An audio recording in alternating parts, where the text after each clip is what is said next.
All right, so I'm not going to waste any time. Let's jump right into this one. So this is going to be a very valuable video if you just happen to stumble across this one. So if you're a videographer, I'm going to show you how you can charge higher prices for your videos. There's so many videographers out there who are undercharging for their services. Videography is one of the best ways, probably the best way to get people's attention, right? So you have a very valuable service and you don't even realize it just since you're trying to maybe you're just getting started and you'll take any project you can get and you don't even care about the price. But just realize there's so much money to be made if you can do it right and if you understand how to price your videos. So this is going to literally make you thousands of dollars if you actually implement it. So let's jump right into it. First things first, this is important. This is actually a training. It's not like another flashy video with all these animations. It's gonna take a minute and it's not gonna be like super engaging. I'm not gonna do all the fancy editing. So if you're just looking for another video you can watch and just binge watch, this isn't really it. I'm here to give you value. I'm not trying to get views on this. I'm not trying to, get ad money or anything. Like, I'm literally just trying to provide value to you. That's the only goal of this video. So all I ask in return, I'm not even gonna ask you to like or subscribe. I'm just asking you to sit down and watch this video. Okay. Next, if you don't have an attention span, just click off this like I mentioned. And also, I want you to actually pause this and pull out a notepad or even open up like notes on your computer so you can take notes on this. Because like I said, I don't want you to just watch this and then go watch another video after this. I want you to watch this and take action.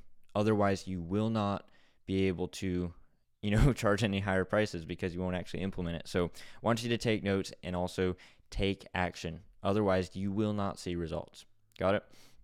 So with that mentioned, let's jump right into it. So first off, this is just going to be like a quick overview of what we're talking about today. Why higher prices are actually better. I'll explain that. We'll talk about value-based pricing, how to implement value-based pricing, and action items, and some free resources. Like I said, this is going to have action items, so I want you to take action and implement what I'm talking about. So first off, why higher equals better? So this is kind of a cycle that it works to your advantage. Okay, so if you have a higher budget, right, the client pays you more for your videos, well, that means you can actually deliver better work. Think about it. You can invest in better gear. You can invest in better locations, better models, more time on, editing, pre-production, all of that. So if you have a higher budget, you can create better work. Better work is naturally going to lead to better results, right? Because at the end of the day, the clients just care about the results that your videos will deliver. So higher budget equals better work equals better results. And if you get the client results, you're going to have a happier client, right? So if you have a happier client and they've gotten results, well, they're going to be willing to give you more budget. So then the cycle just repeats. You have more budget, so you can create better work, so you can have better results.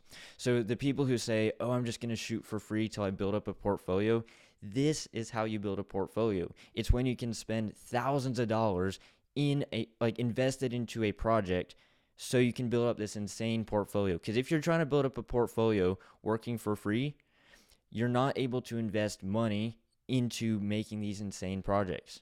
Any good project takes a lot of time and production costs that go into it. So this is how you'll build up your portfolio, by charging higher prices so you can create better work.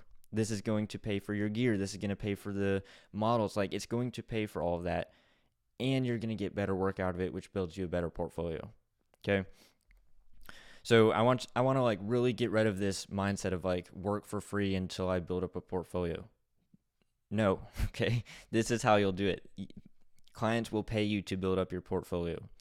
So you're probably wondering, like, how do I actually get these high paying clients? I'll talk about that in a little bit more in this video, maybe even a whole nother video. Okay, I'm getting off topic here. Okay, next off, high paying clients are way easier to work with. Way easier. I've worked with clients who pay me $30 for a video that took me like 6 hours, and I've worked with clients who pay me like $4,000 a month, and I do like 10 minutes of work for that. Some of it's hired out, but really it doesn't require a lot of work. These clients they're so much easier to work with. You send them an invoice and they just reply paid, right? It's that easy. They're not like change the audio, change the soundtrack. I want you to go refilm it because I don't like how it looks. Like, no, they're not picky. They respect what you deliver. They're so much easier to work with because they have more budget, and they're not trying to save every last dollar. They see the value in it. They understand it's the cost of business, and they're just a pain, or they're so much easier to work with versus the low paying clients who are a pain. They're a lot more picky. They want you to make a lot more revisions. I've worked with both sides, and I can confidently tell you higher paying clients are a lot easier to work with. Next, you'll be doing less work and you'll be making a lot more money. I see this a lot as well. I did it myself, by the way. When I started off, I was working a ton. Like, I was putting in insane hours trying to deliver this work, but I also just was not getting paid much for it. So I was doing a lot more work than I am now, but I was getting paid a fraction of what I get paid now. So when you can find higher paying clients, not only can you make more money, but you can back off on the work. You can start hiring stuff out. You won't have to be doing as much delivery, okay? You'll be making a lot more money though, which means you'll also be able to invest that money into your business so you can scale it. Because think about it. If you have this goal of 5, 10, maybe even 3K per month if you're just starting out. If you have these goals, you have to be able to predictably scale your business. And you can't do that if you don't have any capital to invest back into your business. So you need to not just be profitable or not just break even. You need to be profitable. You need to start making some capital to invest back into your business so you can buy more gear, so you can buy, like I said, all these things that go into making a good production. You want to be able to invest back into that. Okay. So that's what higher paying clients are going to do for your business. So if you're not sold on this, rewatch this because this is a very big mindset shift you're going to have to make. Okay.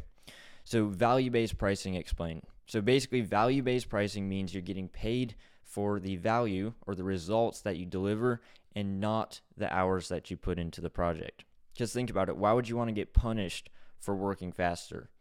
If you do all this work and try to get the project delivered as fast as possible, you're really efficient, you're fast, but then if you're getting paid by the hour, you're actually getting paid less to do a more efficient job. Does that make sense? So do not charge hourly. This is not an hourly rate. You're charging based on the value that you provide. And most of the time, if you're working with higher paying clients, they have bigger goals, and your videos are going to help them reach those goals, which means they have a lot more money to invest into that. Okay. So really all you have to do is understand their goal and then pitch them on a project that helps them reach that goal. Okay. So that kind of begs the question, how do I know my videos will help them reach that goal? Short answer is you don't, but you have the best chance of achieving that goal with videos. Think about it. There's like 3 ways you can do this. There's text, there's photo, and there's video. Out of those 3, the most engaging is video. So like there's only so many ways you can get content out there. So video is the most engaging. We know that for a fact. So you can't be 100% certain that it's going to deliver results, but no one can, okay? But it's not even that hard. You literally just put the responsibility on the client instead of you, okay? The client is going to be, I say use the car analogy here, and here's basically the car analogy. I've used this in my calls, by the way, a lot. Basically, you'll explain to them like this.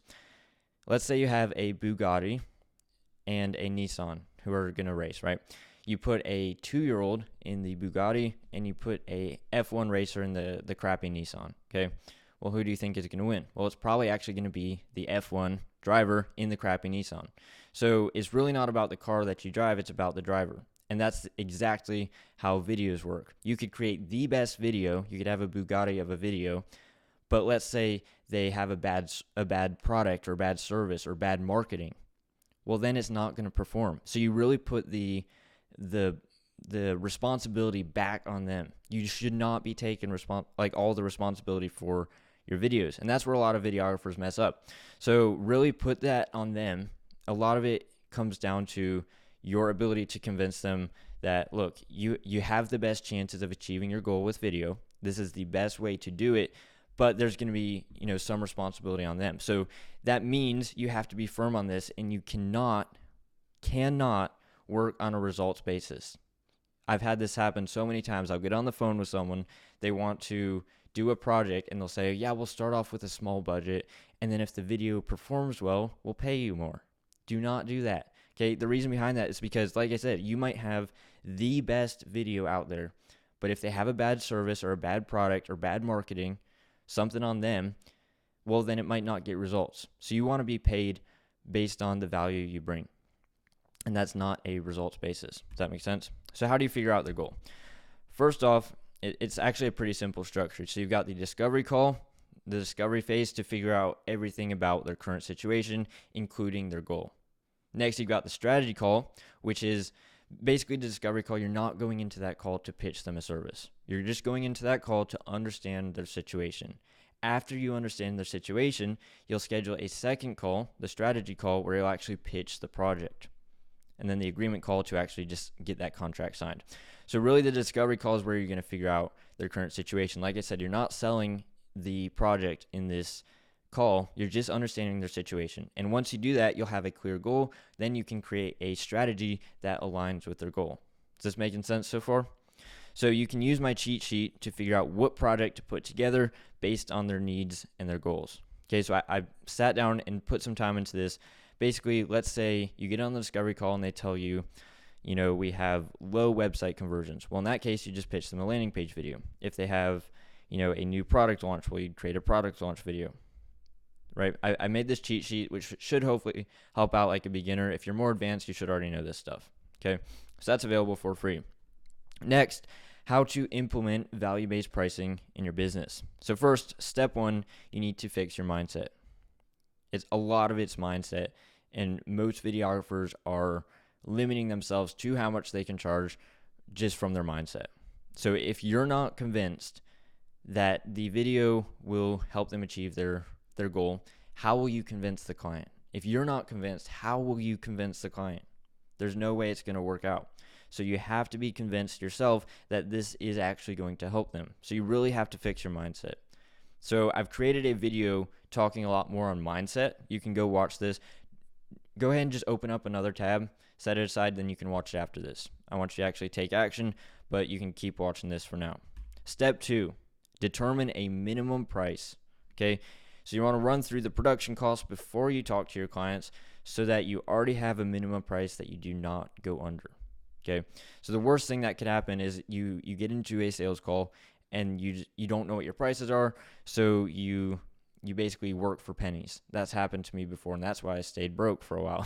So you really, before you even go into these sales calls, you have to have a minimum price. This does not mean go create packages that you just pitch to clients. This is it's literally just creating a minimum price that you don't go under at all costs. Okay, so really figure that out. Spend some time thinking, what goes into production, what goes into post-production, pre-production, like all these costs that go into creating a video project. You want to have a minimum price that you don't go under. So a rule of thumb, don't work under $2,000. Otherwise, you'll be busy delivering and you'll have no time to actually get high-paying clients.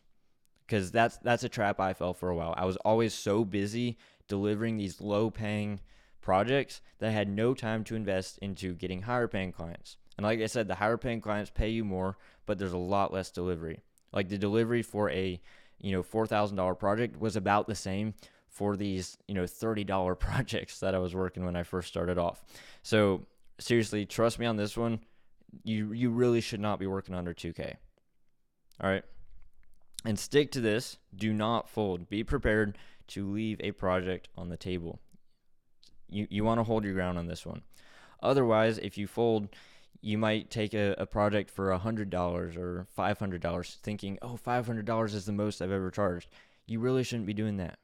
You got to trust me on this one. Otherwise, you will be spending too much time on delivery and you won't be able to scale. All right. Step 3, practice the calls. So you really need to get good at handling objections, because with any sales call, there's going to be objections.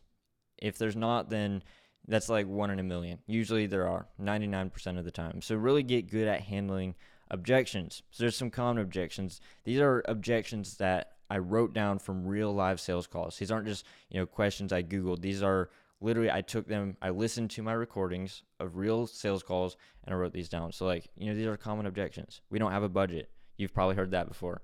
Or we don't have the budget. Why is it so expensive? How will this video help us make money? Let's start small and we'll pay you more if it performs well. I get that one almost every time. Can you do a free shoot first? Right? These are common objections, and they're so easy to handle when you know what to say. So practice these objections. Make sure you have answers for these. If you want my help on how to handle these objections, shoot me a DM. I can help you out. But you really want to practice these. So find like a family member or a friend who can basically pretend to be your ideal client. Like, let's say you work in e-commerce. They can pretend to be an e-commerce business owner, and you can practice these sales calls and have them give you these common objections, right? And when you do get objections in your real sales calls, I want you to write them down and then go practice them, right? Next, like I said, practice these sales calls. What did I say? Oh, okay, gotcha. Okay, practice the sales calls. Yeah, like I was saying, just record your sales calls, track your objections. This goes for everything in your life and your business, right? So this isn't like just specific to videography. With anything, they say practice makes perfect. I'd say practice and feedback makes perfect, right? There's people who go through life who have practice, but they never improve because they never give themselves feedback. This goes for things like, communication, how you dress, like all these things. If you don't give yourself feedback, you could have all the practice in the world, but you won't actually improve. So really practice, but also give yourself feedback on your real sales calls and even your practice sales calls, okay? So get good at that. That's going to be very valuable for you to do. And literally that could save you thousands of dollars. Because think about it. If you go into a sales call and you completely butcher it, well, you could have lost on, a 5, 10K per month retainer. That's hundreds of thousands of dollars you're leaving on the table because you won't get off your couch and practice your sales calls. Like I said, I don't want you to just go watch another video after this. Take action. So action items, there we go.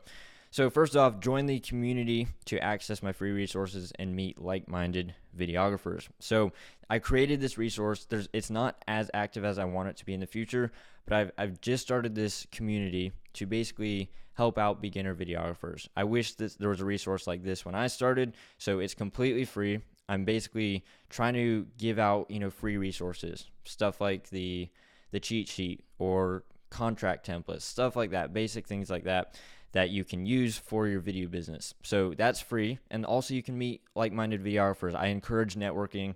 I want you to go meet other videographers, talk about, business, talk about videography.